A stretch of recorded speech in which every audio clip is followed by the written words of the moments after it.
काय परिस्थिती. वा वा वा. अरे एवढी दयनीय परिस्थिती. अरे बापरे.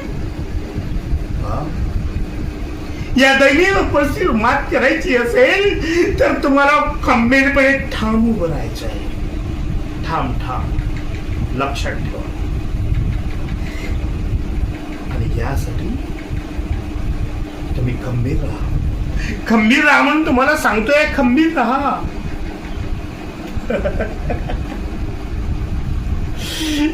काय परिस्थिती आहे ते. आताच वातावरण बदलते आणि या वातावरणात मृगजल तयार होण्यास परिस्थिती निर्माण झाली आहे.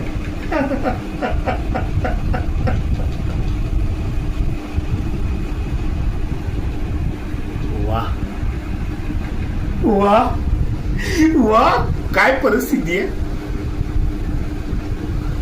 मृग बरसला की सारा निसर्गच पालटतोय.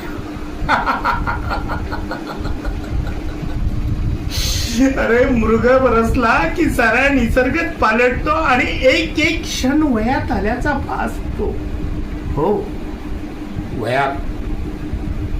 वयात आलेल्या बोरी बाबळी वेगळ्या आणि किशोरवयीन मुली सुद्धा वेगळ्या. वयात आलेल्या बोरी बाबळी वेगळ्या आणि गुलमोहरही वेगळा. कोणचा गुलमोहर तुम्हाला माहित आहे का? तो गुलमोहर आता सगळ्या मुलींना कमी वयात चिरून काढतोय असा हा गुलमोहर. वयात आलेल्या बोरी बाबळी वेगळ्या, गुलमोहरी वेगळा, पण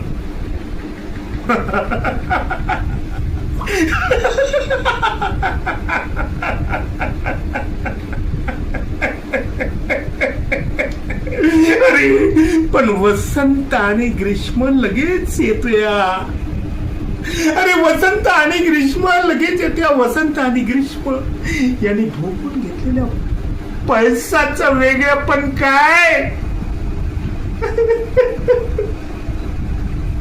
अरे तो काय करतो. तो काय नाही. तो चिरडतो, तो परवडतो आणि सगळ्या मुलींचं आयुष्य बर्बाद करतो.